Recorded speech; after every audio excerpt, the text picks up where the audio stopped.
Why don't you? I'll just introduce you for a minute. Good morning, everyone. एक minute. Madhusudan Kumar గారి నాన్న ఆర్మీలో పనిచేసిండ్రు, దేశం కోసం పనిచేసిండ్రు. అట్లాంటి కుటుంబం నుంచి వచ్చిన వ్యక్తి ఆయన. వాళ్ళ నాన్నగారికి వచ్చిన మెడల్స్, ఆర్మీలో వచ్చిన మెడల్ ఒకటి కాదు రెండు కాదు, గిన్ని మెడల్స్ వచ్చినాయి. గట్లాంటి ఆయన తెలిసి తప్పు చేస్తాడా? ఇప్పుడే ముఖ్యమంత్రి ఏమన్నాడు, తెలియక తప్పు జరిగితే రెగ్యులరైజ్ చేయాలి, తెలియక తప్పు జరిగితే వాటిని సరిదిద్దాలి అని చెప్పిండు. ప్రభుత్వం బాధ్యత అని చెప్పిండు. అబ్బులి. So I'm staying from here last 25 years, and I saw all the government. We are very happy with all the governments. Now when the Congress got formed here, like feeling like, each and every day, during our construction period, they lower officer, like they threatening me. बहुत डराया गया हम लोगों को. हमेशा call करके बुलाया जाता था, आप सेटलमेंट के लिए आओ, मुझे पैसे दो. बहुत सारे हमारे पास प्रूफ भी है. हमारी एमआरओ अमीनपुर एमआरओ बहुत परेशान करके रखी. उन्होंने जहाँ तहाँ आरआई ईओ सब लोग बुलाते थे हमें, गलत जगह पे, डार्क प्लेस पे, आप दे दो पैसे, नहीं तो हम बिल्डिंग डेमोलिश करेंगे. ये सब हम लोगों ने मना कर दिया. No we won't give. And so ये सब बहुत सारी प्रॉब्लम्स आई है. और हार्ड एंड मनी, मेरे ऊपर क्या एलिगेशन लगाया गया, like I grab the land in the TRS government. When you will see my sale deed honourable sir, it's registered in 2014 when the Congress government was form there. So illegal मेरे ऊपर FIR भी किया गया, and against of our illegal demolitions मैंने police complain दिया है. अभी तक वो केस रजिस्टर नहीं हुआ है. और I approach many time PS, हम इसमें कुछ नहीं कर सकते, ये ऐसा ही रहेगा. अभी when like the MRO जब हमारे बिल्डिंग डेमोलिशंस के लिए आई थी, तो हमने सारे कोर्ट ऑर्डर्स उनको दिखाया. उन्होंने स्ट्रिक्टली वो पढ़ने से भी मना कर दिया, और उन्होंने ये बताया मुझे, ये कोर्ट ऑर्डर कुछ भी काम नहीं करेगा, ये अभी हम जो डिसाइड करेंगे वो करेंगे. सो ऑनरेबल सीएम सर से मैं रिक्वेस्ट करूँगा, आप खुद बात करते हो ये सब सारा लॉ की बात, अभी यहाँ पे लॉ कहाँ आकर के ख़त्म हो जाती है. सेम डे सेम टाइम, 1 और 2 दिन आगे पीछे होगा. सर के ब्रदर को कोर्ट ने स्टे दिया था, मुझे भी सेम टाइम दिया गया था. मेरा बिल्डिंग क्यों तोड़ा गया, उनके बिल्डिंग को क्यों नहीं तोड़ा गया? This is the my first question mark.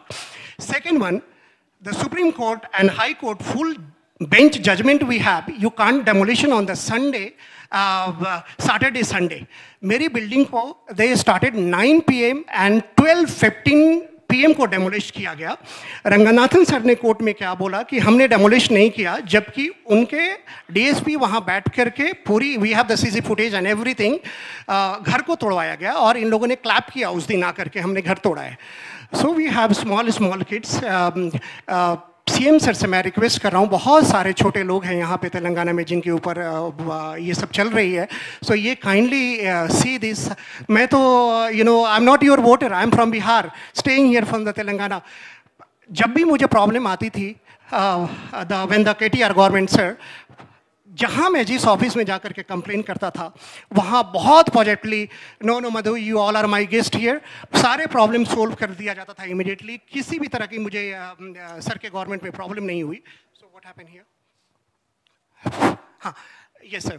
सो जब से ये कांग्रेस गवर्नमेंट आई, ये जो भी छोटे छोटे ऑफिसर्स हैं, ये सब जो है ना एक सिंडिकेट चला रहे हैं, ये for the black money kind of thing.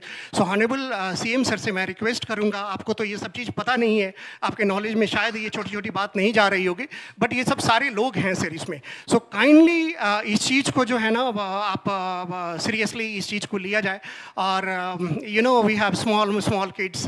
क्या हो रहा है तेलंगाना में सबको पता है. ईच एंड एवरी डे मुझे थ्रेट किया जाता है, और बहुत सारी प्रॉब्लम है. ऐसा लग रहा है पापा ने पूरी इंडिया घुमा था, वर्ल्ड घुमा था, उन्होंने तो ये डिसाइड किया कि Madhu, I will very happy you will stay in the Hyderabad. So luckily मुझे हैदराबाद मिला और मैं यहाँ पे था, और आज today we lost everything here. So ये घर तो लोन पे आई थी, totally construction was on the loan sir, so I am paying the EMI, nothing is there right now. So I will request to honourable KTR sir, when the your time will come, your government will form, ये जितने भी लोग हैं sir, ये बहुत week लोग हैं sir, बहुत कमज़ोर लोग हैं. और now lot of like things it's happening in the life right now, which one I can't say that, like lot of EMI, which one I am unable to pay right now, but I am paying like as a good citizen. So yes, lot of violations हुआ है मेरे साथ. और एक minute yes yes sir. ఆయన చెప్పింది ఒకసారి మీకు తెలుగులో నేను చెప్పే ప్రయత్నం చేస్తాను. ఆయనది ఈ రాష్ట్రం కాదు, బీహార్. వాళ్ళ నాన్నగారు ఆర్మీలో పనిచేసిన వ్యక్తి, ఆర్మీలో అన్ని మెడల్స్ గెలుచుకున్న వ్యక్తి, దాదాపు 7-8 మెడల్స్ దేశం కోసం కొట్లాడి మెడల్ తెచ్చుకున్న వ్యక్తి. ఆయన కొడుకు ఈయన.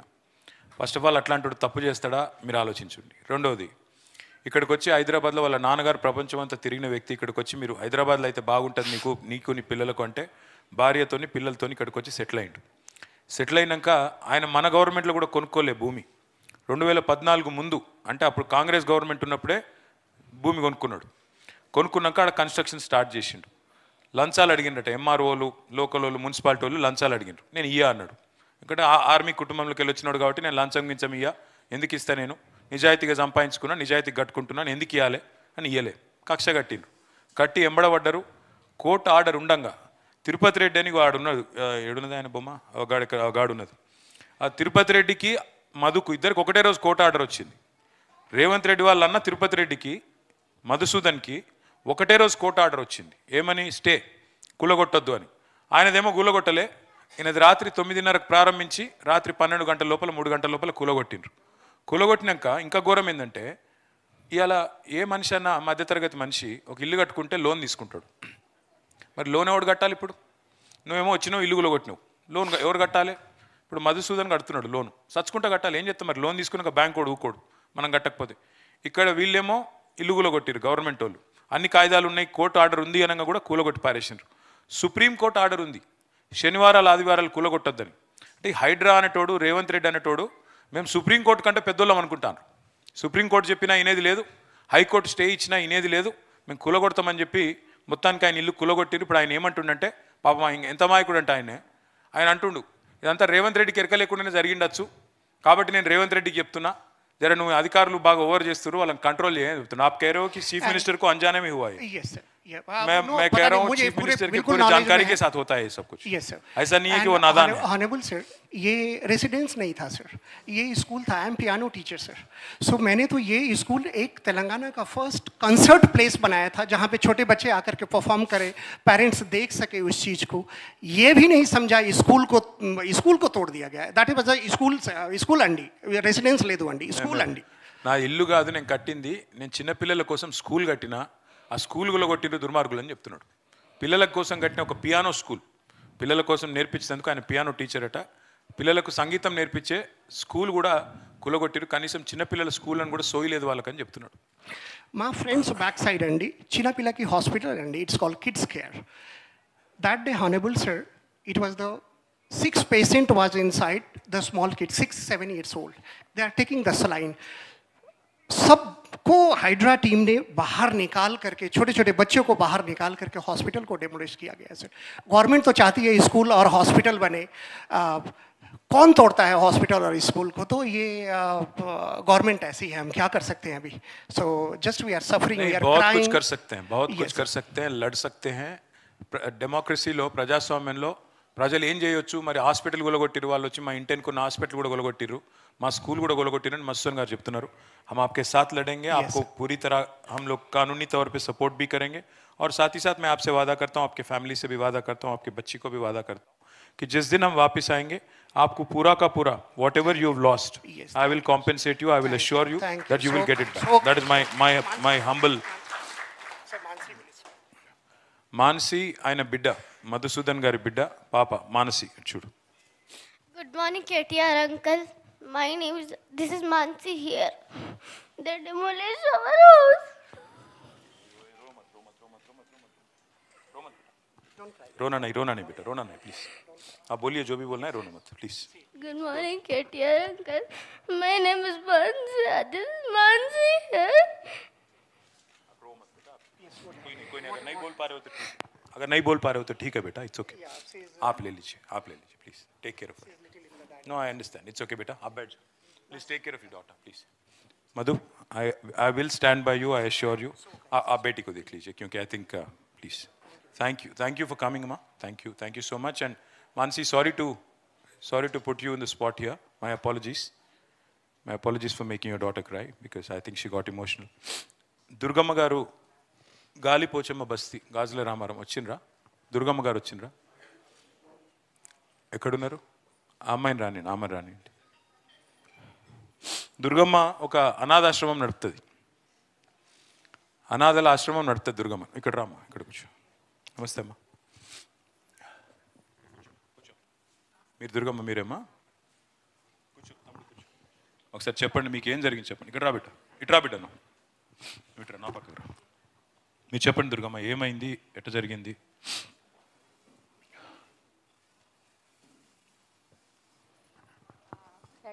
దగ్గర పెట్టుకోండి, దగ్గర పెట్టుకోండి ఒకసారి, మైక్ దగ్గర పెట్టుకోండి. నేను దుబాయ్లో జీడబ్ల్యూపీసీలో తెలుసమ్మా, గల్ఫ్ వర్కర్స్ ప్రొటెక్షన్ కమిటీ అని గుండెల నరసింహ చేస్తాడు కదా, దాంట్లో నేను లేడీస్ సెక్రటరీని. ఓకే అమ్మా. అయితే నాకు ఒక ఆశ ఉంది, ఆశ్రమం పెట్టాలి అని చెప్పేసి. పిల్లల్ని ఇలాగే అక్కడ చూశాను నేను చాలామందిని. అన్ని ఆస్తులు సంపాదించుకుని కూడా చచ్చిపోతే అక్కడి నుంచి బాక్సుల్లో పంపించాలి. అది మేము దగ్గరుండి చేసాం, నా దగ్గర ఫొటోస్ అన్నీ కూడా ఉన్నాయి. చేసాం. ఆ ఆశతోటి నాకు ఒక గానొక కొడుకు, నేను ఒక ఆశ్రమం పెట్టాలి, పిల్లల్ని పెంచాలి అని చెప్పేసి నేను అప్పుడే కాంగ్రెస్ గవర్నమెంట్లోనే నేను ల్యాండ్ తీసుకున్నానండి. ఏ సంవత్సరంలో అమ్మా? 2013లో. 13లో. ఇది మళ్ళీ మొన్న జీవోలో కూడా నేను అప్లై చేసుకున్నా. ఇవన్నీ ఉన్నాయి నా దగ్గర, పేపర్స్ అన్నీ కూడా. అది నేను తీసుకున్నది కూడా పట్టా ల్యాండ్ అండి. ఓకే అమ్మా. ఇప్పుడు స్టే ఆర్డర్ కూడా వచ్చింది. మీరు చెప్పండి, పర్లేదు, మీరు చెప్పండి. స్టే ఆర్డర్ కూడా తీసుకొచ్చారు. ఆ దాంట్లో తీసుకున్న దాన్ని పిల్లలు ఇప్పుడు నా దగ్గర 7 మెంబర్స్ ఉన్నారు. ఇలాంటి బాబు ఇంకో కొంచెం బాగా ఇదైన పిల్లలు కూడా 7 మెంబర్స్ ఉన్నారు. ఉంటుండగా అది ఆశ్రమము చూడండి అన్నా కూడా బయటికి ఈడ్చేసి, ఈ పిల్లడు చావుబతుకులైపోయిందండి ఆ రోజు. బయటికి ఈడ్చేసి పడేసి పడగొట్టేశారు. వాటర్ సంపు కూడా తీసి పడేశారండి హైదరాబాద్లో. ఇంక అసలు మమ్మల్ని నుంచొని ఇవ్వకుండా చేసి ఇవాళ రోజుని ఆ రోజుని బాబుకి సీరియస్ అయిన వల్లని ఒక రూమ్ ఉంచారు. పక్కన ఉన్న ఆశ్రమం రూమ్ లాంటిది అది పడగొట్టేశారు, చుట్టూరు కాంపౌండ్ పడగొట్టేశారు. ఇంకా అసలు ఏదీ లేకుండా చేశారు సార్.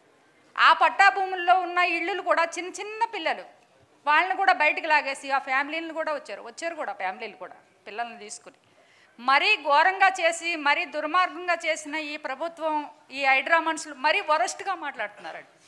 మాట్లాడే విషయంలో కూడా మరీ వరస్ట్. ఇప్పుడున్నారు, నిన్న కూడా వచ్చి నీదేదో ఉంచాము, నువ్వు నోరు మూసుకుని ఉంటావో ఉండు, లేదంటే తీసి పడేస్తాం. దేన్ని తీస్తారు? ఇగో నా దగ్గర ఆల్రెడీ స్టే ఆర్డర్ కూడా తెచ్చుకున్నాను నేను. కోర్టు నుంచి స్టే ఆర్డర్ ఇదిగోండి తీసుకొచ్చా మీకు.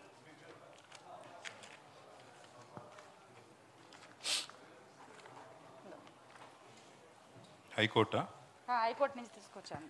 హైకోర్టు స్టే ఆర్డర్ ఉన్నా కొట్టేశారు. స్టే ఆర్డర్ కూడా ఉన్నా కూడా తీసేశారు. అది ఇప్పుడు మధుసూదన్ గారిది కూడా స్టే ఆర్డర్ ఉంటే కూడా కొట్టారు, మీది కూడా స్టే ఆర్డర్ కూడా ఉంది. దానికి స్టే ఆర్డర్ ఉంది. ఆల్రెడీ మాకు అమ్మిన వాళ్ళకి కూడా స్టే ఆర్డర్ వచ్చింది. మాకు అమ్మిన వాళ్ళకి కూడా స్టే ఆర్డర్ వచ్చిందండి 5 ఎకరాలకి. Court made the warning more than 5-6 times, sir. Not one time. More than 5-6 times. 5-6 bar warning भी दिया. 5-6 बार वार्निंग देने के बाद भी ये सब हुआ है. She is running. See, you are running a school. She is running an orphanage. ఎవరైతే మాకు ఇచ్చారో వాళ్ళది స్టే ఆర్డర్లు ఇవి. అమ్మా, వాళ్ళకి కూడా ఉన్నాయి. ఇవన్నీ ఉంటే మరి అధికారులకు చూపెట్టలేదా? అధికారులకు చూపించాం సార్, అధికారులకు చూపించాము. ఇట్లా ఉంది. నేను సేవ చేసుకుందాం అనుకున్నా. నేను ఎవరి దగ్గర ఫండ్స్ తీసుకోలే, ఎవరి దగ్గర. నేను 13 years దుబాయ్ సర్వీస్ నాది. ఆ సర్వీస్లో సంపాదించుకున్న డబ్బులతో నేను కష్టపడి నేను ఆర్గనైజేషన్ నడుపుతున్నాను. నాకున్నది ఒకే ఒక కొడుకు, మిగతా పిల్లలకి సేవ చేయాలి. ఆల్రెడీ నా బాబు అమెరికా వెళ్ళాడు, MS చదువుతున్నాడు. వాళ్ళ లైఫ్ వాడు చూసుకుంటాడు. మగపిల్లాడు, ఆడపిల్ల కాదు. నేను కట్నం ఇచ్చి పెళ్లి చేయాలి, వాడు వెనకాల పరిగెస్తాలంటాకి. బాబు వాడికి లైఫ్ చదివిచ్చేసాం, అయిపోయింది. నేను ఒకదాన్ని, నేను పిల్లల్ని చూసుకోవాలి. ఎందుకంటే నా చిన్న తమ్ముడు వికలాంగుడు, వాడంటే నాకు ప్రాణం, చనిపోయాడు. ఆ బాబు సంకల్పంగా నేను ఈ ఆశ్రమం నడపాలని చెప్పేసి ఫస్ట్ ఆ బాబు ఉన్నా కాడి నుంచి నాకు ఆశ ఉంది. నాకు ఇప్పుడు కూడా అదే ఆశ. నాకు ఏమీ వద్దు సార్. నేను చనిపోయే లోపలైనా సరే ఆ ఆశ్రమంలో 10 మంది పిల్లలు బతుకుతున్నారంటే నాకు చాలు. అంతకు మిక్కిలి నాకు ఆశలు ఏమీ లేవు. ఈ విషయాన్ని ఇది చెంబుపూర్ రాజన్నకి తెలుసు, మన వివేకాన్నకి తెలుసు. ఇద్దరు కూడా చెంబుపూర్ రాజన్న ఈ ట్రిప్ మాత్రం నీకు కంపల్సరీ ఆశ్రమం పెద్దగా చేద్దామమ్మా, నువ్వు ఎంతమందిని జాయిన్ చేసుకుంటే అంతమందిని జాయిన్ చేసుకో అని చెప్పి వాదా ఇచ్చారు నాకు ఇద్దరు కూడా. దురదృష్టం మన గవర్నమెంట్ రాలేదు, అది రాలేదు కదా, నేనే చేశాను. అందుకనే ఇలా అయిపోయింది సార్ మాది. ఈ పిల్లల్ని మీరు ఏం చేస్తారో ఆశ్రమం ఇంకో ఒక్కటే రూమ్ ఉంది, ఇది ఒకటే ఉంది ఇప్పుడు. ఇలా ఉండే ప్లేసు ఇప్పుడు ఇలా చేస్తారండి. ఇలా ఉండే ప్లేసు ఇది స్టార్టింగ్ 2021లో నేను రిజిస్ట్రేషన్ చేశాను. నేనేమి దొంగతనంగా చేస్తలేదు, ఏదో ఫ్రాడ్గా చేస్తలే. లైసెన్స్ కూడా తీసుకున్నా నేను. గవర్నమెంట్ ఒక్క మాట దుర్గమ్మ, ఒక్క మాట. ఆమె చెప్పింది విన్నారా? 13 ఏళ్ళు నేను దుబాయ్లో గల్ఫ్లో నా అంతటి నేను సంపాదించుకున్నాను కొన్ని డబ్బులు. నాకున్నది ఒకడే ఒక కొడుకు, అమెరికా చదువుకోవడానికి పోయినాడు. నా తమ్ముడు వికలాంగుడు. తమ్ముడిని చూసి అట్లాంటి పరిస్థితి వేరే వాళ్ళకి రావద్దని చెప్పి కొంతమంది కన్నా నేను హెల్ప్ చేయాలని చెప్పి ఒక 10 మంది కోసం ఒక ఆశ్రమం పెట్టుకున్నాను, కొన్నాను, పట్టా చేయించుకున్నాను. ఓ 4 రూములు కట్టి అందులో 10 మంది పిల్లలు 7 మంది పిల్లల్ని అక్కడ పోషిస్తుంటే ఈ రకంగా వచ్చి అరాచకంగా మమ్మల్ని నిలగొట్టినారు. ఒక రూమ్ ఉంచినారు. ఇప్పుడు ఆ ఒక్క రూమ్ కూడా ఉంచమని చెప్పి కోర్టు ఆర్డర్ ఉండంగా కూడా ఇట్లా చేస్తున్నారు. చేసి ఇవాళ మమ్మల్ని మెడల్ బట్టి అక్కడి నుంచి గెంటుతున్నారని చెప్తున్నారు. దుర్గమ్మకి నేను ఇచ్చే మాట మీ అందరి తరపున మీ అందరి ముందు, ఈసారి గవర్నమెంట్ గాని వచ్చింటే ఆశ్రమం మనమే కట్టేటోళ్ళం. లేని పక్షంలో అయినా సరే మీకు కట్టించే బాధ్యత నాది. మా గవర్నమెంట్ కట్టించే బాధ్యత నాది. కలెక్టర్ ఆఫీసులో కూడా నేను అప్లై చేశాను. ఈ అమ్మాయి పేరేంటి? నాగలక్ష్మి. ఎప్పటి నుంచి ఉంటున్నావు దుర్గమ్మ ఆశ్రమంలో? 6 years నుంచి. 6 ఏళ్ళ నుంచి. బాగా చూసుకుంటున్నారా? ఏం చదువుతున్నావు?